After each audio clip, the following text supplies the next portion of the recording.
Welcome to the Explainer. Today we're diving into how sometimes the absolute shortest pieces of text can carry the heaviest weight. I mean, we're literally breaking down a framework based on just 2 sentences. Seriously, 2 sentences. It's a tiny fragment that, surprisingly enough, forms a complete, actionable philosophy. We call it the architecture of optimism because it fundamentally redefines how we build our internal world. Usually we think of mindset as this vague, squishy concept, right? Like something you either magically have or you just don't. But this incredibly brief text forces us to look at mindset as an engineering project.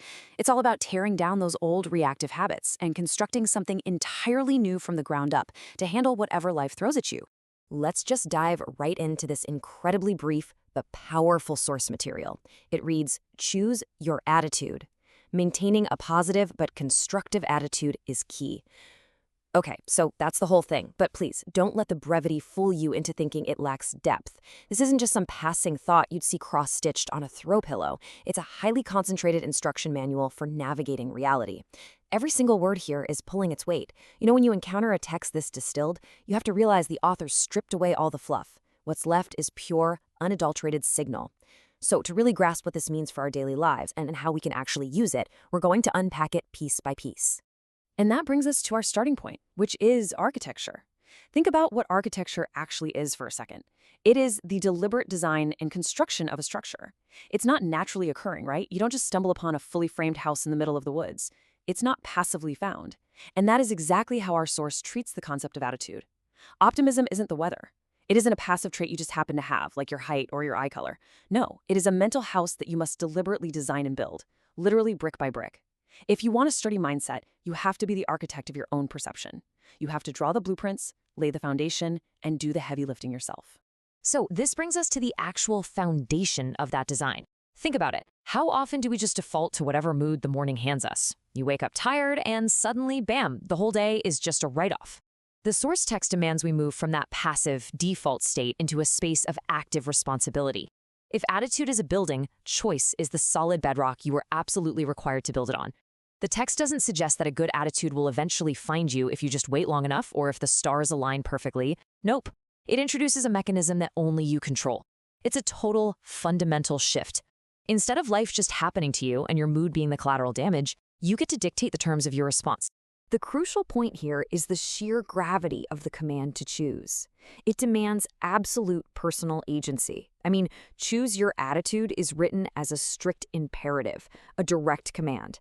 And honestly, it completely strips away our favorite excuses. You know the ones, that your bad mood is simply the unavoidable, tragic result of a bad cup of coffee, terrible traffic on the commute, or an annoying email from your boss.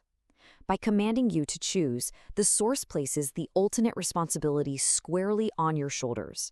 It means you can't outsource your emotional state to external events anymore. Now, it's slightly intimidating to realize you're the one at the steering wheel, sure, but it is also immensely empowering. Nobody else gets to drive. Now, notice the deliberate tension the source creates by linking two very specific concepts together with the word but. Maintaining a positive but constructive attitude is key. Why use but instead of and?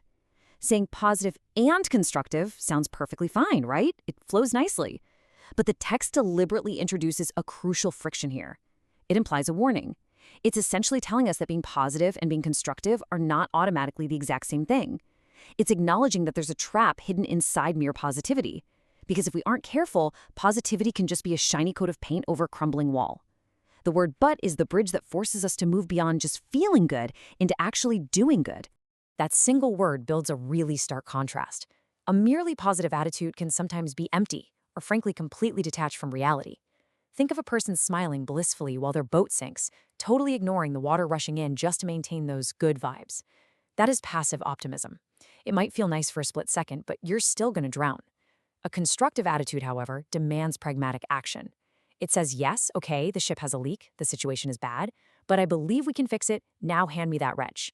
It's a grounded optimism. It doesn't just look nice, it does actual meaningful work in the real world. It acknowledges the problem, but then immediately focuses on the solution. So even though the source text is literally just 2 sentences, it implicitly lays out a highly actionable framework. This isn't just abstract philosophy meant for a whiteboard. It's a set of functional instructions. It outlines exactly how this mental architecture operates when you face very real challenges. Whether you're navigating a massive crisis at work, managing the chaotic stress of raising a family at home, or dealing with difficult people in your community, in all of these environments, you need a process. You need a reliable sequence of actions that prevents you from sliding back into that passive, reactive default state. And the text gives us the exact building code for doing just that, no matter where we are. By mapping this out, we can clearly see the progression.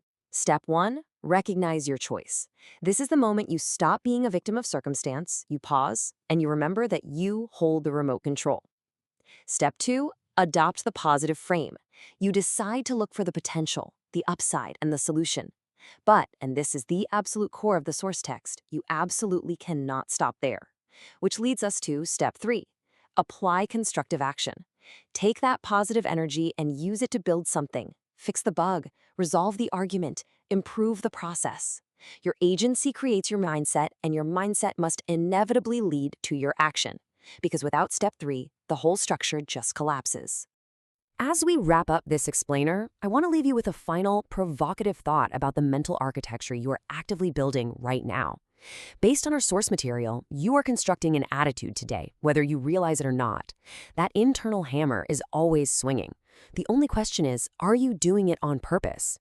Are you passively accepting whatever mood the day hands you, letting random events build a chaotic mind? Or are you deliberately stepping into your agency, choosing an attitude that is not only positive, but fiercely and pragmatically constructive? The blueprint is right there in front of you. The choice is yours.